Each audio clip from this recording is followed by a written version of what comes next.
Palabra de Dios, así estábamos, sin esperanza y sin Dios, engañados, arrastrados por las corrientes de este mundo, los placeres de este mundo. Dice la Biblia, ¿no? Éramos amigos del mundo, dice la Biblia, en Primera de Juan, dice Dios a través del apóstol Juan, y todo aquel que se hace amigo del mundo se constituye en enemigo de Dios. Éramos enemigos de Dios porque éramos amigos del mundo y tratábamos de disfrazar o de justificarnos delante de Dios, diciéndole a Dios, no puedo en este momento, no puedo, estoy ocupado, no puedo, tengo muchas responsabilidades, no puedo, tengo muchos hijos. Bueno, para nosotros 4 no eran muchos, ¿verdad? Deberían, de 11 para arriba eran muchos, ¿verdad, hermano? Pero 1 no es mucho, ¿verdad? Diríamos. Pero es algo, hermanos, a lo que tenemos que reconocer, que estamos enfrentando algunas de estas cosas. Y quiero que me acompañes, por favor, hermano. Quiero que vayamos a la palabra de Dios. Y bueno, antes de ir a la palabra de Dios con el tema que te quiero compartir en esta tarde, me gustaría primero que por favor hagamos una oración a nuestro Dios una vez más. Por favor, tú en tu corazón vamos a orar. Padre nuestro que está en el cielo, Señor, una vez más, queremos rogarle por los méritos de su bendito Hijo, por la sangre de Jesús. La Biblia dice que a través de Él tenemos acceso hasta su trono de gracia. Le pedimos, Señor, que limpie nuestro corazón, quite de nuestra mente, de nuestro corazón, si hay algún estorbo, un pensamiento, algún afán, algo que esté estorbando, quítelo, Señor, para que su palabra pueda caer en una tierra fértil, que nuestro corazón sea una tierra fértil, que produzca ese fruto abundante que dice la Biblia, un fruto para su gloria. Ayúdenos, Señor, tómenos en sus manos. Se lo pedimos en el nombre de Jesús. Amén.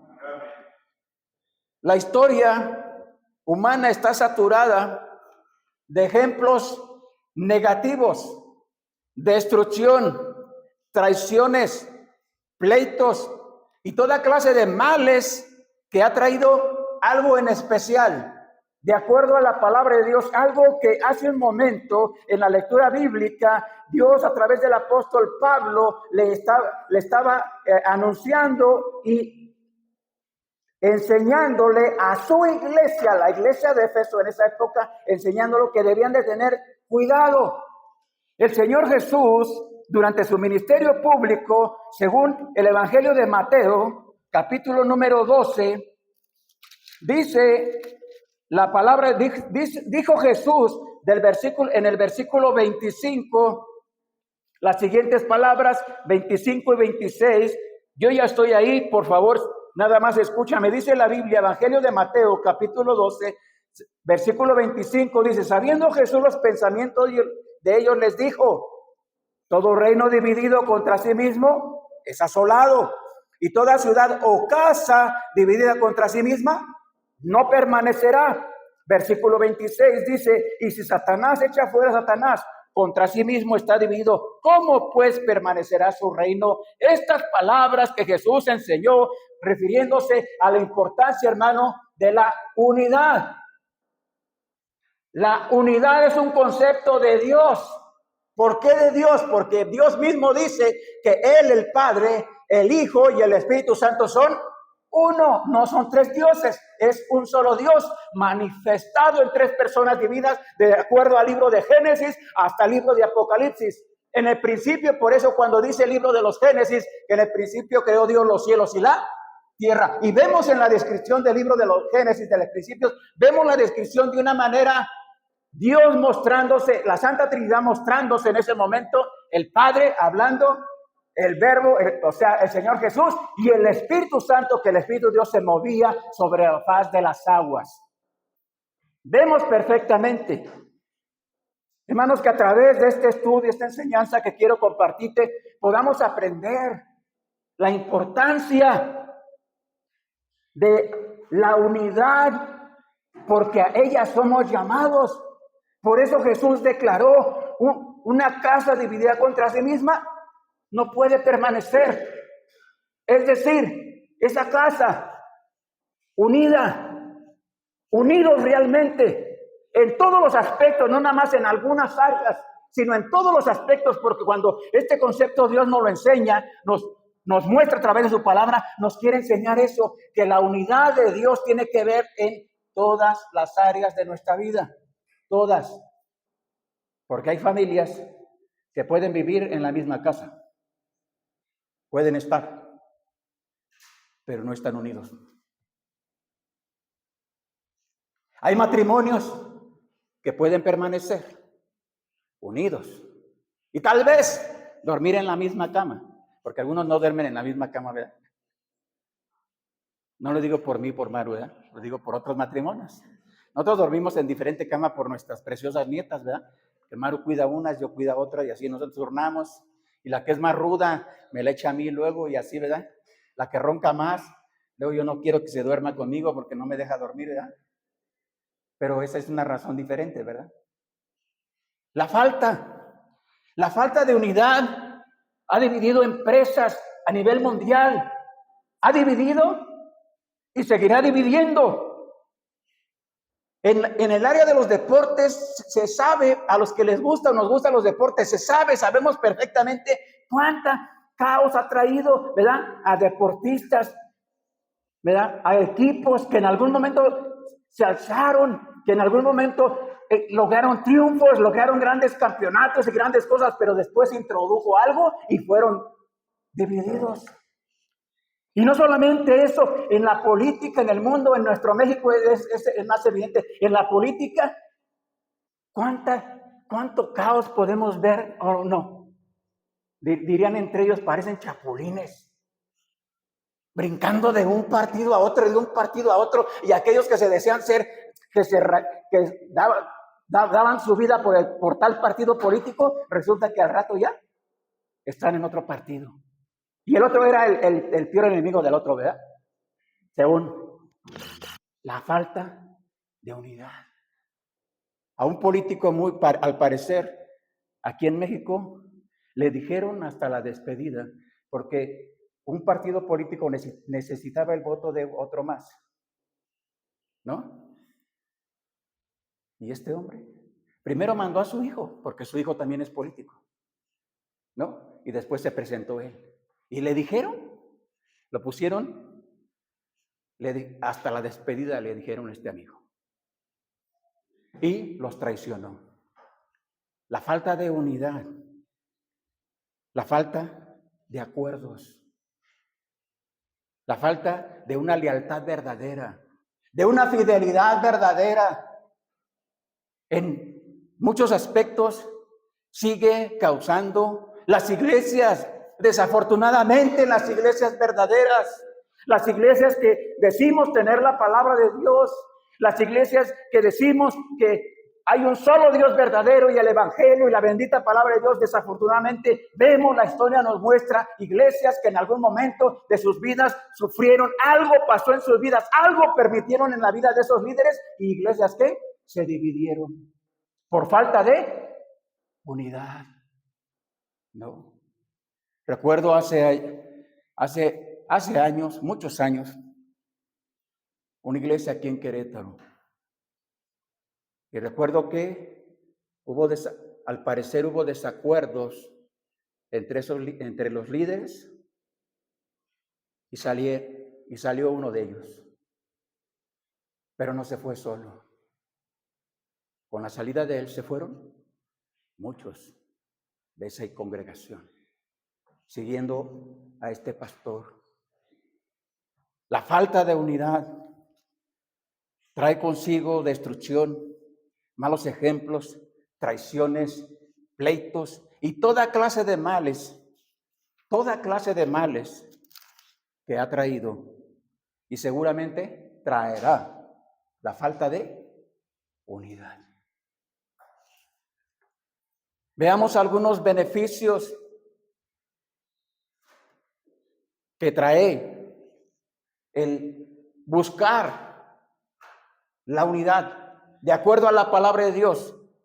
Cuando recuerdas cuando el Señor Jesús dice en la Biblia que cuando comenzó su ministerio público, él llamó específicamente a 12 hombres. ¿Sí lo recuerdas que dice la Biblia?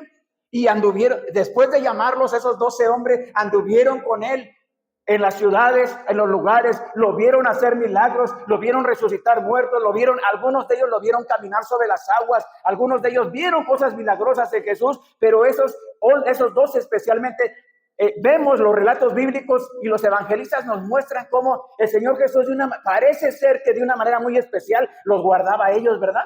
Les enseñaba por parábolas a las multitudes, pero a ellos después les explicaba qué significaba la parábola. Y así los guardaba.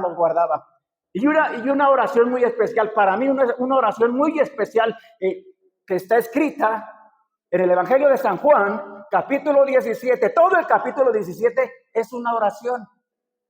¿De quién? Del Señor Jesús. ¿Y sabes qué está orando el Señor Jesús? Le está pidiendo al Padre Celestial. ¿Sabes qué le está pidiendo? No le está pidiendo por todo el mundo.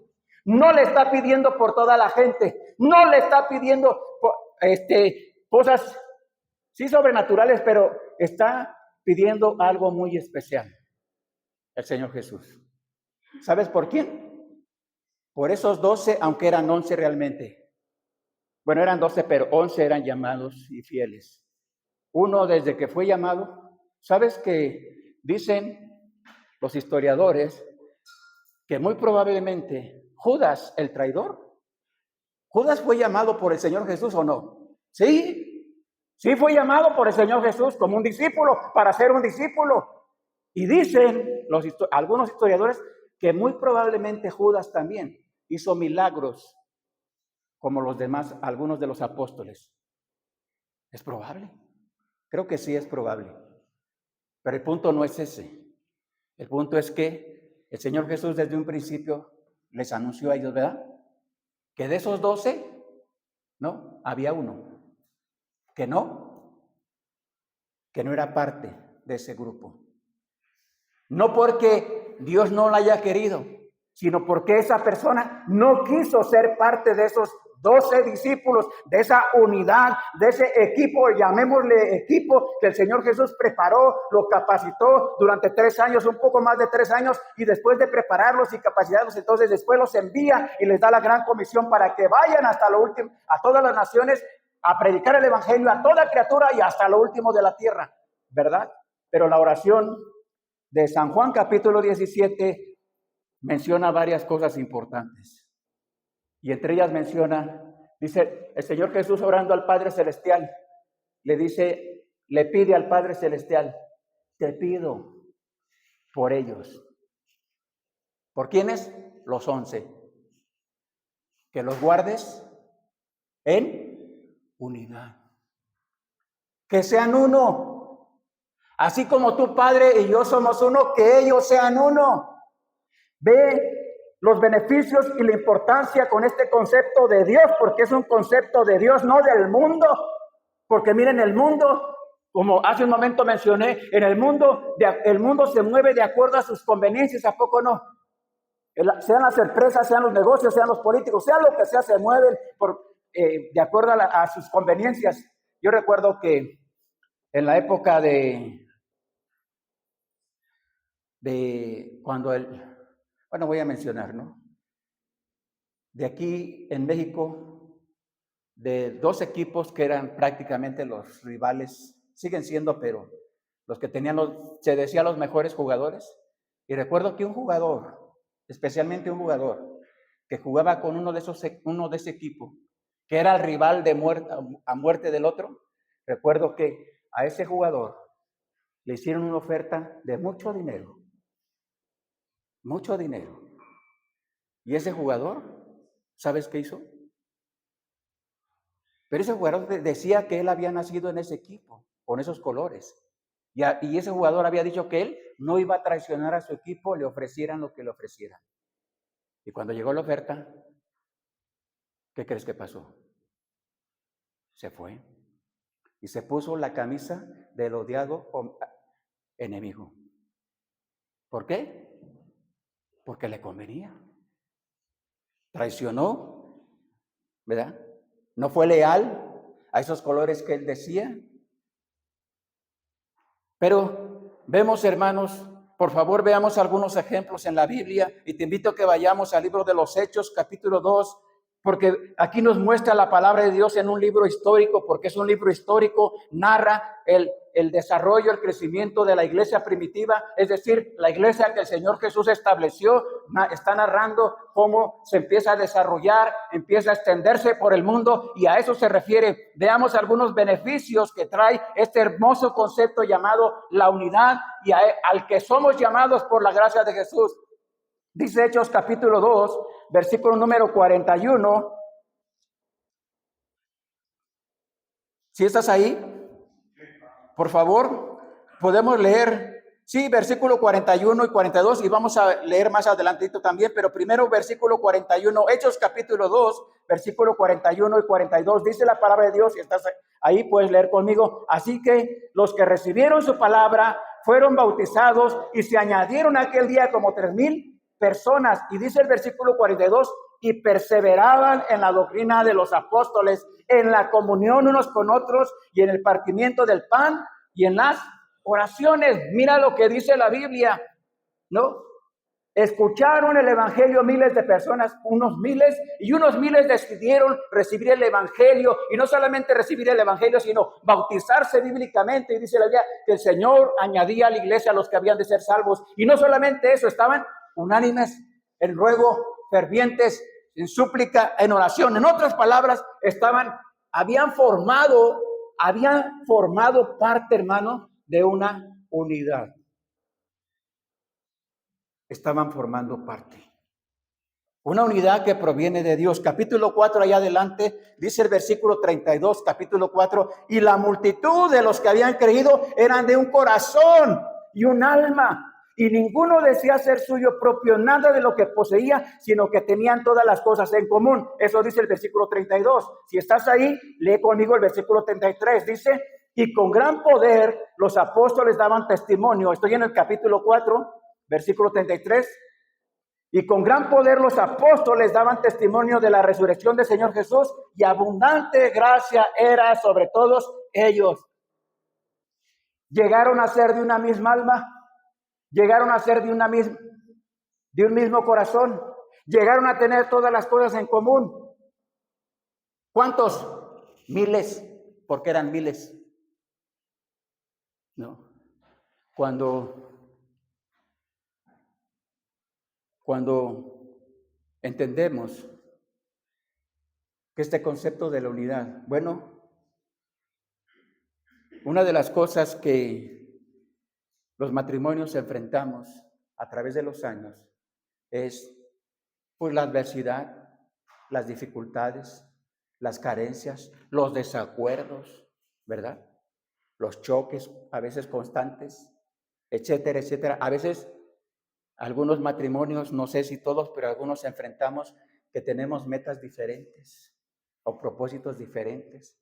Queremos hacer cosas a veces, ¿verdad? Opuestas, ¿no? Yo quería pintar un ejemplo, ¿no? Yo a la gente le decía a Mario, ¿de qué color quieres que pinte la casa? ¿No? Y si ella me decía de ese color, la pintaba de otro color, ¿verdad? Dice, ¿para qué me preguntas si la vas a pintar del color que tú quieras? Y después les digo la frase que no la deben ni usar, ¿verdad? Pero les voy a decir por qué. No. Pero este concepto, hermano, es una institución, el matrimonio es una institución divina. No es un concepto del mundo. No. De acuerdo a la Biblia, el matrimonio es una institución divina. Dios la instituyó. ¿Y sabes qué? Déjame decirte, la Biblia dice que no ha cambiado ese principio bíblico. No ha cambiado. No ha cambiado. Para Dios no ha cambiado.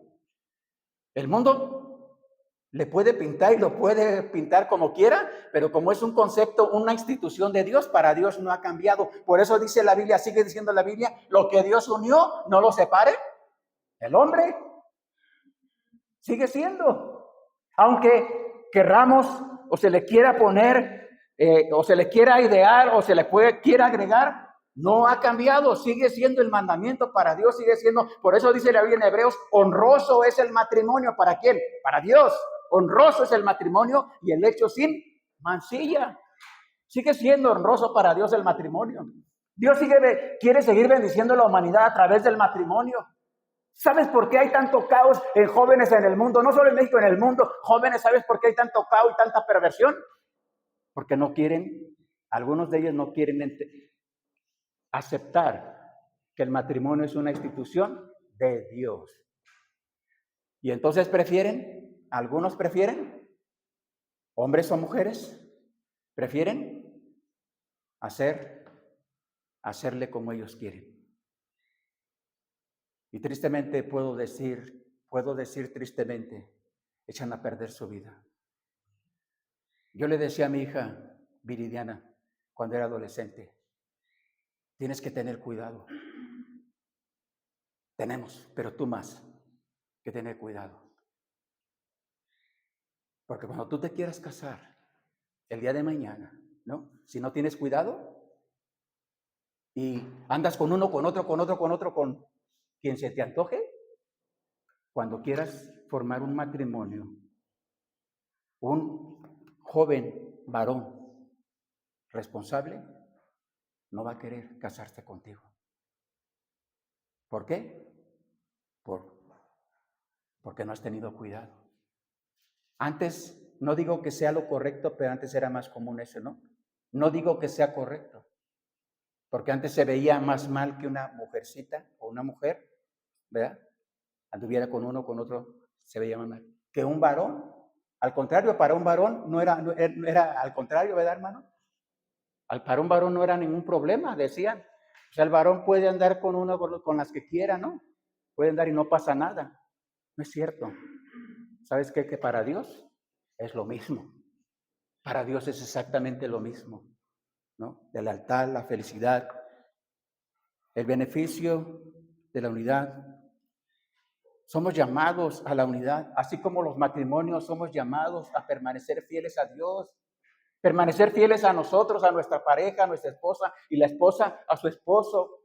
Somos llamados por amor a Dios, por amor a su palabra, por amor a lo que Él quiere para nosotros. Bueno, hay un dicho del mundo, no sé qué tan cierto sea, porque yo no lo he experimentado todavía, ¿verdad? Y espero no experimentarlo, ¿no? Decía un dicho del mundo con respecto al matrimonio, ¿no? A los matrimonios. Más vale viejo por conocido que nuevo por conocer. Y algunos dicen, les fue peor. Dejaron a uno, pero después les fue peor porque el otro salió peor, ¿no? En vez de mejorar, empeoraron, ¿no? Tal vez a eso se refiere ese dicho. Pero aquí encontramos, hermanos, y en el capítulo número 5, de ahí del libro de los Hechos, dice el capítulo 5, versículo número 12, volviendo al tema, al 14, dice la Biblia, y por la mano de los apóstoles se hacían muchas señales y prodigios en el pueblo, y estaban todos, ¿cómo dice ahí la Biblia? ¿Estaban qué? ¿Todos?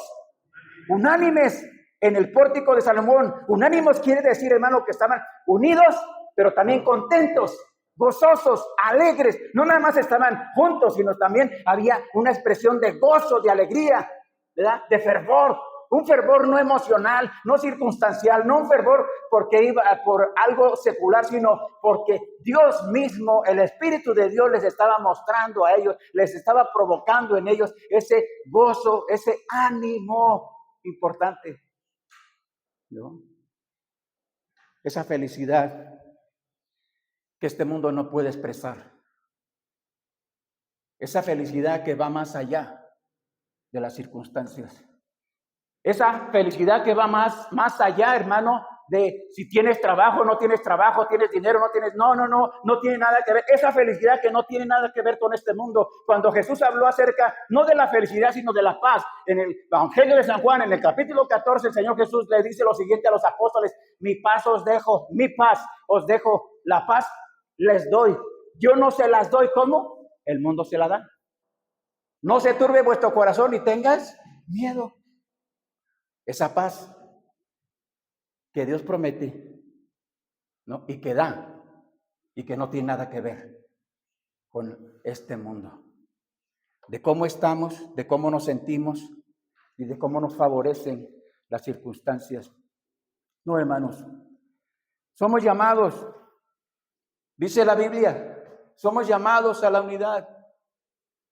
Por eso dice la Biblia ahí en Efesios, capítulo 4, dice la palabra de Dios, dice el apóstol, yo pues preso en el Señor, y menciona preso porque literalmente estaba preso, estaba en una cárcel, preso en el Señor, os ruego que andéis como es digno de la vocación con que fuisteis llamados, con toda humildad y mansedumbre. Y mira lo que menciona después Pablo, soportándonos con paciencia los unos a los otros. ¿Por qué crees que Pablo escribió esto? Soportándonos con paciencia los unos a los otros. ¿Por qué crees que lo escribió, hermano? ¿Por qué te imaginas?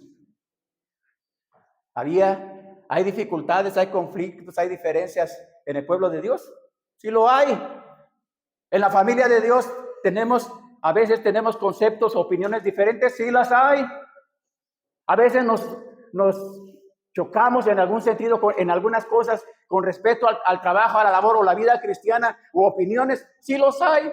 Pero mira lo que dice la Biblia, que debemos hacer con toda humildad y mansedumbre, soportándonos con paciencia los unos a los otros, en amor. ¿Recuerdas el amor que menciona primero a los Corintios 13? ¿Sí lo recuerdas? Es el amor de Dios. Es el amor que dice la Biblia, Romanos capítulo 5, versículo 5, dice que el amor de Dios fue derramado en nuestros corazones por el Espíritu Santo que nos fue dado. ¿Cuándo? Cuando recibimos a Cristo como nuestro Salvador. Y si ahí está el amor de Dios en nuestro corazón, el amor de Dios, entonces podemos expresarlo. Ese amor, dice primero a los Corintios 13, que todo lo cree, que todo lo espera, ¿no? Que no se irrita, que no guarda rencor. Ay, caray, ¿sí dice eso la Biblia? Sí dice la Biblia, que no guarda rencor. ¿Sabes, hermano, cuidado? En nuestro corazón podemos guardar, no debemos, podemos guardar cosas del pasado que nos dañan y que la Biblia llama rencor. Rencor. A tal persona yo no la puedo ver ni en pintura, dice. Es más, si veo que viene por acá, me voy por acá. ¿Verdad? O si me dicen que va a estar en ese lugar, mejor no voy, mejor me quedo sin hambre y no voy. Dice la Biblia, ¿no? Allá en 1 Corintios 13, el amor, ágape, el amor de Dios, no guarda rencor, no se irrita. Diría, ese es para mí, ¿verdad? Para algunos de nosotros, no se irrita. Dice, sigue diciendo el apóstol, solícitos, es decir, prontos, prestos o alerta en guardar la unidad. Dice el versículo 3, la unidad del Espíritu en el vínculo de la paz del Espíritu Santo. La unidad. Y recuerdas cuando te mencioné al principio, Dios, el Padre Celestial, el Señor Jesús y el Espíritu Santo no son tres dioses, es un solo Dios. Y obran de una manera perfecta en unidad. Por eso cada vez cuando el Señor Jesús humanamente expresaba en su ministerio público, Padre, y oraba con el Padre, decía, yo solamente hago la voluntad del Padre. El Padre y yo uno somos. Y allá en el huerto de Getsemaní, ¿recuerdas cuando ya había llegado el momento para ir a la cruz del Calvario y que todos los pecados de la humanidad cayeran sobre él? Rogó al Padre Celestial, fue y oró varias veces y le dijo, Padre, no se haga como yo quiero, sino como tú. Y el Padre Celestial siempre expresó de su Hijo, mi Hijo amado, en quien tengo complacencia, porque siempre se mantuvieron unidos. Dicen, sí lo comparto, porque creo que es el único momento que el Padre Celestial, el único momento que le dio la espalda a su Hijo. Cuando Él estaba en la cruz del Calvario, el Señor Jesús, y clamó al Padre. Y le dijo, Dios mío, ¿por qué me has abandonado? Y algunos creemos que el Padre ya no veía a su Hijo, ya no lo vio. ¿Sabes qué estaba viendo el Padre Celestial?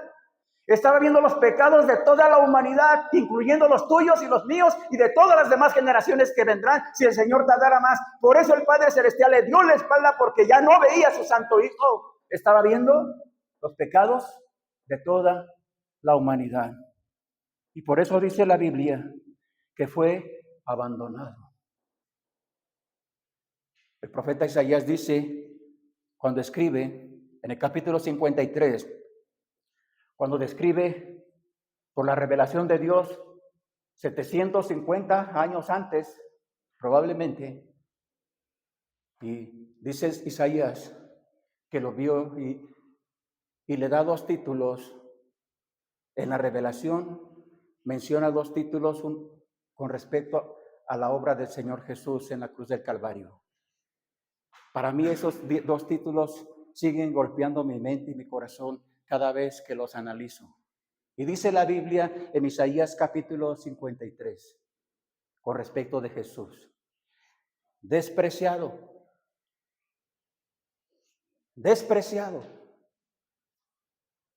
desechado, varón de dolores, y como que escondimos el rostro de él. Despreciado. Y déjame decirte que hoy día se sigue cumpliendo ese evento profético, se sigue cumpliendo en el mundo. Muchas personas siguen diciendo: no necesito a Jesús, no necesito a Cristo, no lo necesito, no necesito su obra. Yo no le pedí que fuera a la cruz del Calvario, y sigue siendo despreciado y desechado. Bueno, en las Navidades, que algunos celebran todavía, algunos cristianos tal vez, no lo sé, pero sigo creyendo que en la Navidad hay muchos hogares que el principal no está. Porque la Navidad es el nacimiento del Señor Jesús, o la natividad, que se refiere a lo mismo, según la historia, no la Biblia, según la historia. Y en las Navidades, ¿quién es celebrado?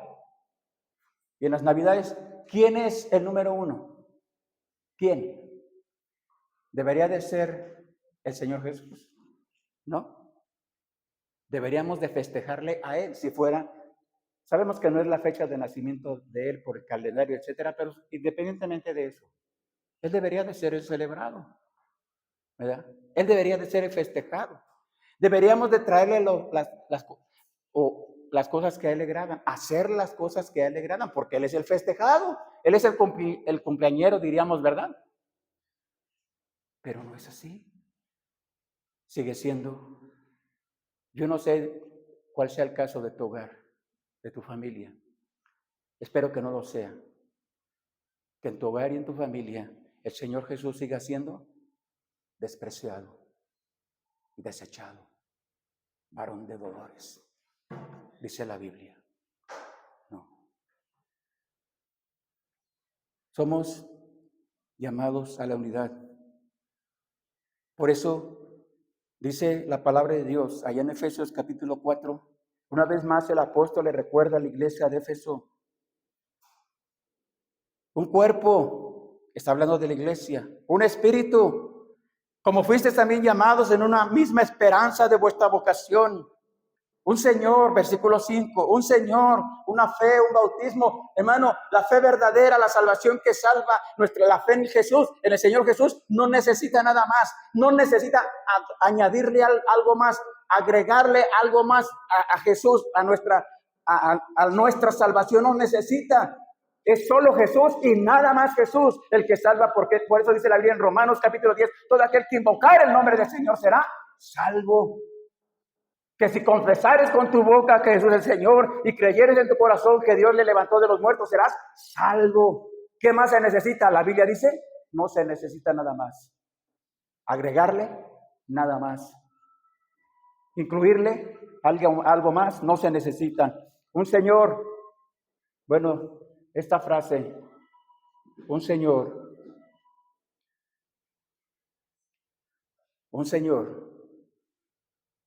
en una ocasión, un grupo de personas se acercaron al Señor Jesús y le dijeron: Señor, Señor. Y el Señor Jesús les declaró, les dijo: ¿por qué me dices Señor? ¿Por qué me llamas Señor y no haces lo que te mando? No. ¿Sabes, hermano? Yo creo que a veces los cristianos, algunos, espero que no sea tu caso, algunos le decimos, Señor, tú sabes que te amo. Señor, tú sabes que yo quiero obedecerte. Señor, tú sabes que yo estoy viviendo o quiero vivir una vida como tú me lo muestras en tu palabra. Y si esperáramos escuchar la respuesta, creo que la respuesta sería clara. ¿Por qué me dices, Señor? Y no haces lo que te pido, lo que te mando. No. Una fe, un bautismo. Versículo 6, un Dios y Padre de todos, el cual es sobre todos y por todos y en todos. Dice el versículo 6 de ahí de Efesios capítulo 4. Somos llamados, hermanos, a la unidad. Este concepto es un concepto de Dios. Los primeros seres humanos, es decir, Adán y Eva, Dios les dio mandamientos, les dio grandes bendiciones, les dio normas, estatutos, leyes, pero la Biblia dice, Adán y Eva, la Biblia no menciona, en ningún momento menciona que Adán y Eva se hayan separado, sí. ¿No, verdad? ¿Sabes por qué? Para que se cumpla lo que Dios estableció con el primer matrimonio. Por eso ahí en Génesis dice Dios, por tanto dejará el hombre a su padre y su madre y se unirá a su mujer y los dos serán una sola carne. Y por tanto, ¿qué? Lo que Dios unió, no lo separe el hombre. Adán y Eva se mantuvieron fieles en su matrimonio hasta que murieron.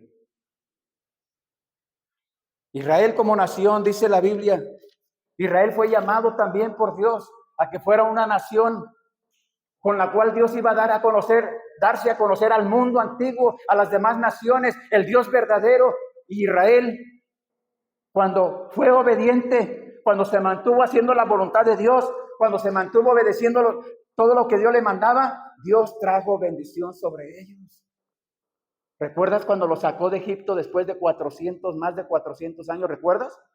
¿Cómo los fue llevando por el desierto y los cuidó y los protegió?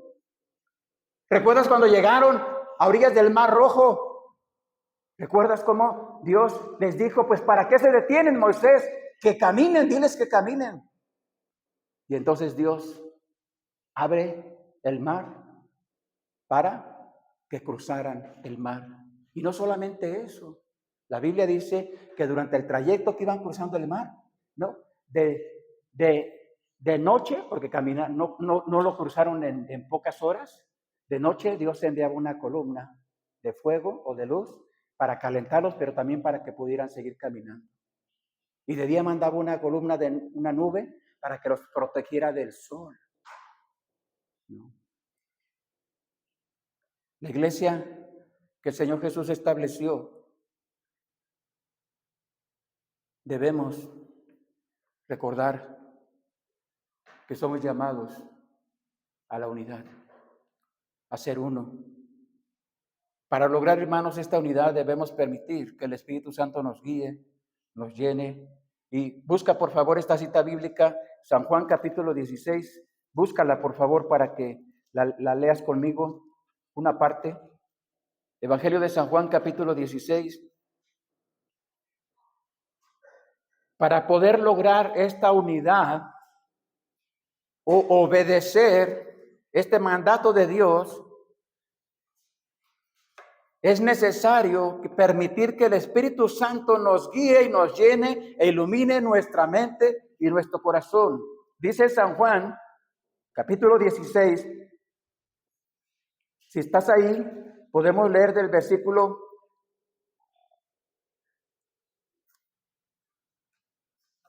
número 5. Podemos leer. ¿Sí? ¿Sí estás ahí? Yo leo el versículo 5 y ustedes el siguiente. Pongamos atención aquí lo que dice la palabra de Dios. Pero ahora voy al que me envió y ninguno de vosotros me pregunta a dónde vas. Lean el 6, por favor.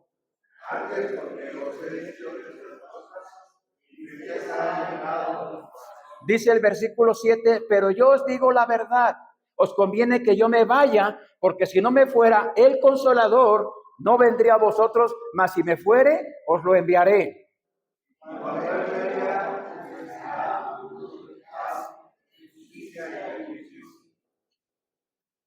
Dice el versículo 9, de pecado por cuanto no creen en mí.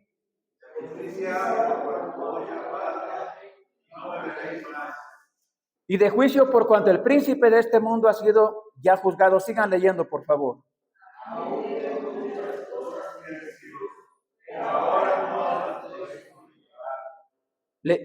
Voy a leer el versículo 13, dice, pero cuando venga el Espíritu de verdad, Él os guiará a toda la verdad, porque no hablará por su propia cuenta, sino que hablará todo lo que oyere y os hará saber las cosas que habrán de venir. Lean el 14, por favor.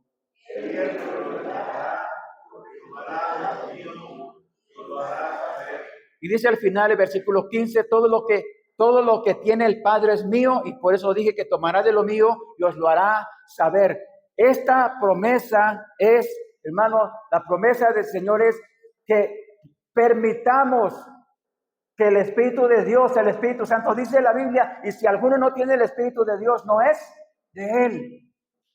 Que permitamos que el Espíritu de Dios nos guíe a toda la verdad, que nos muestre lo que tenemos que hacer, que nos muestre las cosas que debemos hacer, y de esa manera, hermanos, podemos lograr, con la ayuda de Dios, este llamado de Dios a la unidad. Dios quiere que seamos uno. Que todas las iglesias que están por el mundo, todas las iglesias que decimos que la Biblia es la palabra de Dios y que solo hay un solo Dios y un solo mediador entre Dios y los hombres. Segunda de Timoteo, capítulo 2, versículo 5 en adelante dice, porque hay un solo Dios y un solo mediador entre Dios y los hombres, Jesucristo, hombre. Que todas estas iglesias que proclamamos el mensaje de salvación o la verdad de Dios, la verdad absoluta de Dios en todas las áreas, en todas las cosas que Dios quiere que demos a conocer, podamos, hermanos, permanecer en la verdad. ¿Cómo está, hermano, cómo está tu corazón? ¿Cómo está nuestro corazón? ¿Está dividido? ¿Está dividido? ¿O estamos orando, rogando al Señor que nos ayude a ser uno en Cristo? ¿Recuerdas lo que Jesús dijo relatado a través de Mateo capítulo 12? Una casa dividida no puede permanecer. Un reino dividido no puede permanecer. Así que te animo en el amor en Cristo para que, hermanos, hagamos la parte que nos corresponde, ¿no?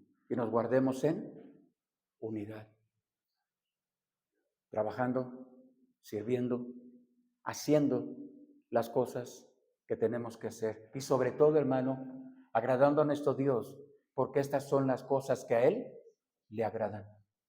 Y que Él puede con toda confianza puede decir, Jesús, ¿no? Así como dijo de los discípulos, Jesús, Padre, a los que tú me diste, yo los guardé.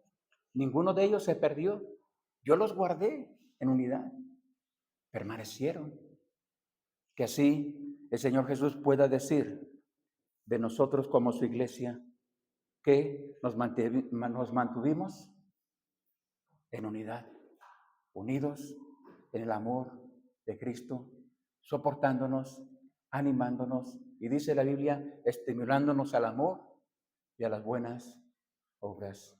Vamos a orar y terminar con este tiempo, por favor. En tu corazón, Padre nuestro, que está en el cielo, una vez más, Señor, queremos darle gracias, Señor, por darnos la oportunidad de meditar en su palabra.